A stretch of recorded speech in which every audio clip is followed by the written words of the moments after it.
창세기 32장 22절에서 32절까지 말씀을 살펴보도록 하겠습니다. 하나님께서는 야곱이 형 에서를 만나기 전날 밤 그를 변화시킵니다. 야곱은 형을 위한 예물을 앞서 보내고 무리 가운데서 밤을 지내던 중 한 사람과 날이 새도록 씨름합니다. 치열한 씨름으로 인해 야곱은 허벅지 관절이 어긋나는 부상을 입지만 끝까지 매달려 축복을 요구합니다. 그 사람은 야곱의 이름을 이스라엘로 부르고 야곱은 그곳의 이름을 브니엘이라고 부릅니다. 22절에서 24절 상반절은 홀로 남은 야곱입니다. 야곱은 에서에게 셋도로 나눈 예물사절을 보낸 뒤 에서를 대면하기 위한 혼자만의 시간에 갔습니다. 그날 밤 야곱은 진영 가운데서 유숙하다 한밤중에 잠에서 깨어납니다. 예물만으로는 충분하지 않다고 생각했는지 일어나서 두 아내와 두 여종과 11 아들을 데리고 약복 나루를 건넙니다. 야곱은 주도권을 가지고 물살이 약하고 수심이 얕아서 사람이나 가축들이 강을 쉽게 건널 수 있는 약복강에 여우를 찾아 식구들을 인도하여 시덴을 건너게 하고 자신에게 딸린 모든 소유도 건너가게 한 후 홀로 남게 됩니다. 야곱은 힘겨운 문제를 앞두고 어찌해야 할지 몰라 다른 사람들과 격리된 장소에서 혼자 남아 고뇌합니다. 자신의 인생에서 가장 깊은 고독의 순간과 맞닥뜨립니다. 다른 사람의 도움을 전혀 받을 수 없는 인생의 가장 어두운 밤은 하나님을 만날 수 있는 절호의 기회입니다. 당면한 문제뿐 아니라 우리에게는 근본적인 문제까지도 해결할 수 있는 시간이 되기 때문입니다. 24절 하반절에서 29절은 하나님과 씨름하는 야곱입니다. 에서와의 만남이 임박하자 더 이상 도망칠 수 없는 그 밤, 야곱은 하나님과 마주하게 됩니다.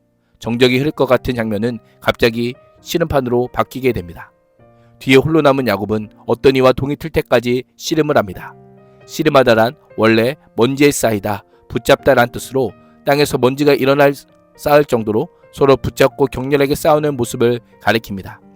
야곱은 어떤 사람과 매우 맞붙어 격렬하게 씨름은 한 것입니다.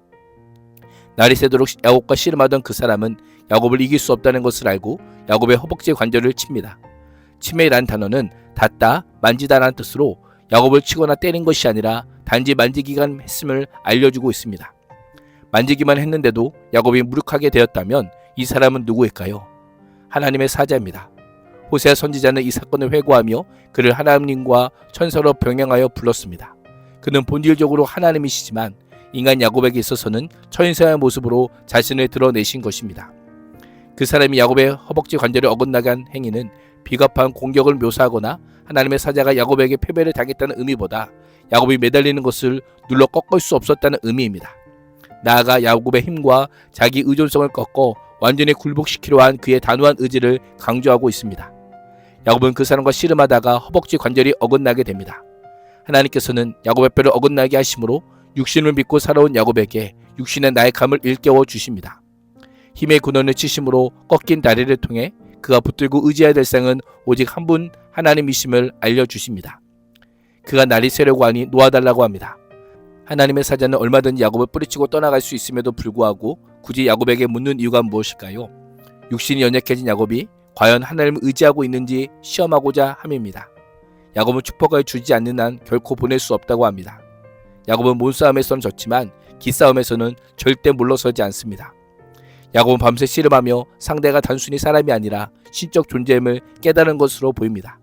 하나님의 사자의 축복은 반드시 이루어진다는 믿음을 가지고 이 복이 아니면 온 가족이 에서에게 모살당할 수 있기에 처절하게 매달린 것입니다.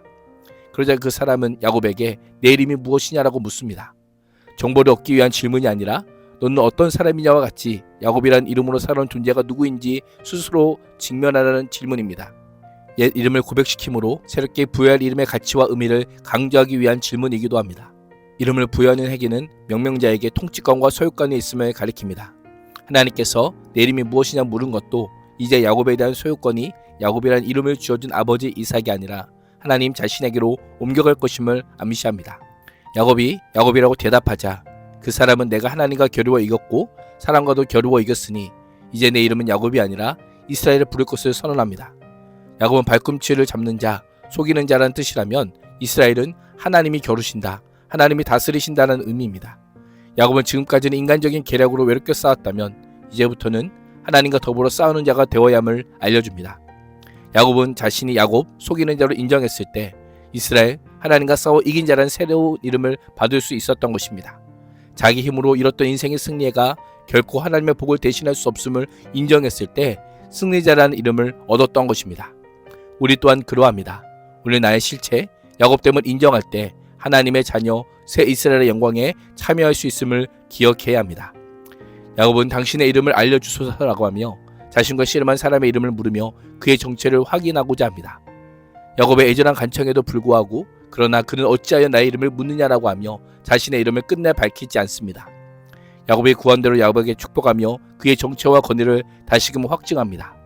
30절에서 32절은 분이엘의 하나님입니다.